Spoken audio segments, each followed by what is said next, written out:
Boa tarde, meu nome é Antônio Feijó de Oliveira, estudante de fisioterapia, e essa é a minha apresentação do segundo caso clínico do semestre.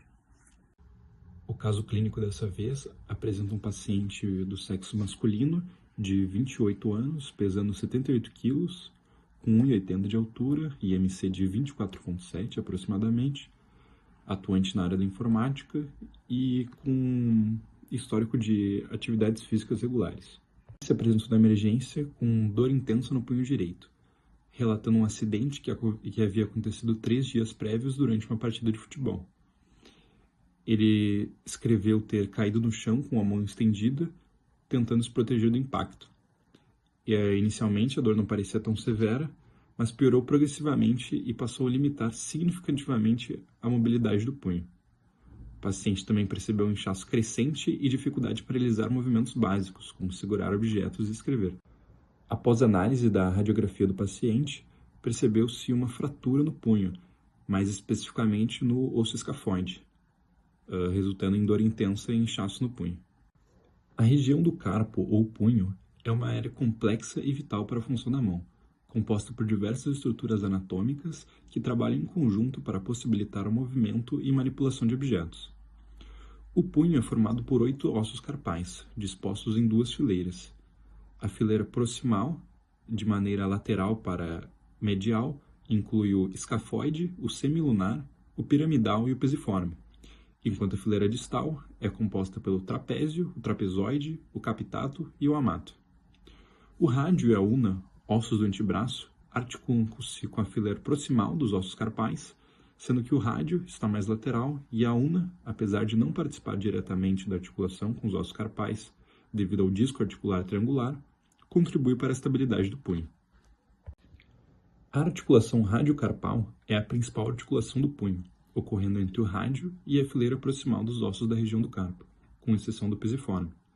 Essa articulação permite movimentos de flexão, extensão e movimentos circulares limitados, conhecidos como circundação.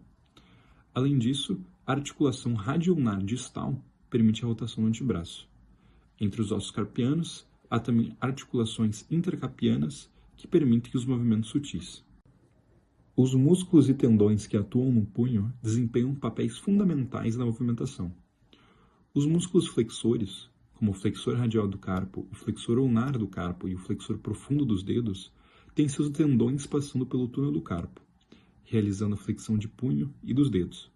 Por outro lado, os músculos extensores, incluindo o extensor radial longo e curto do carpo, o extensor ulnar do carpo e os extensores dos dedos, são responsáveis pela extensão do punho e dos dedos. O túnel do carpo, formado pelos ossos carpianos e pelo ligamento transverso do carpo, é um canal por onde passam os tendões flexores e o nervo mediano. A região do punho também é suprida por nervos e vasos sanguíneos importantes. O nervo mediano passa pelo túnel do carpo e é responsável pela sensibilidade na parte lateral da mão, além de controlar a função motora dos músculos tenar. O nervo radial inerva os músculos extensores e fornece sensação para a parte lateral da mão, mas não passa pelo túnel do carpo. Já o nervo ulnar, que passa pelo lado medial do punho e não pelo túnel do carpo, inerva a parte medial da mão e os músculos intrínsecos da mão. As artérias radial e ulnar são responsáveis pela irrigação sanguínea do punho e da mão. Com a artéria radial sendo mais superficial e palpável no punho, enquanto a artéria ulnar é mais profunda. As veias, tanto superficiais como profundas, drenam o sangue da mão e do punho. Além disso, a face do punho proporciona suporte e proteção aos músculos e tendões ao redor da articulação. E para compreendermos melhor a estrutura acometida pela lesão, podemos fazer a identificação de algumas estruturas.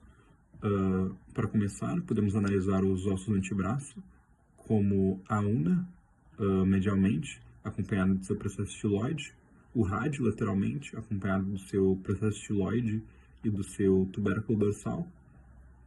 Medialmente ao tubérculo dorsal do rádio, podemos encontrar o tendão do extensor longo do polegar. A região do carpo, podemos identificar as 2 fileiras dos ossos.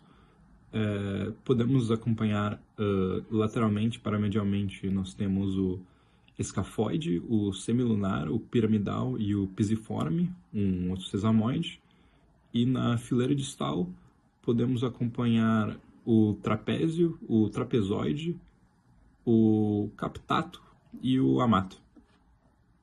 Válido também apontar os ligamentos, como o ligamento colateral radial do carpo, que vai ligar o processo estiloide do rádio com o trapézio, e também o ligamento colateral ulnar do carpo, que vai ligar o processo estiloide da ulna juntamente com o escafoide, o osso sesamoide. A lesão veio por acarretar também algumas alterações funcionais, como a dificuldade em realizar movimentos básicos do punho direito, como flexão e extensão, dor e inchaço, que consequentemente limitam a mobilidade e a força do punho, e também foi relatado pelo paciente dor ao tentar carregar objetos pesados ou realizar atividades que exigem um aperto firme. Por fim, quanto às expectativas do paciente em relação ao tratamento, ele se encontra preocupado com o impacto da fratura em sua vida diária e ele espera uma recuperação rápida para retornar às suas atividades esportivas e ao seu trabalho, que envolve o uso intenso do computador. Ele está aberto para seguir o tratamento recomendado, que pode incluir imobilização com gesso, e está disposto a seguir a reabilitação adequada para recuperar a função total do punho. O paciente também expressa preocupação com a possibilidade de complicações a longo do prazo, como dor crônica ou dificuldade de movimento, e busca informações sobre o tempo esperado de recuperação e os cuidados necessários para evitar futuros problemas.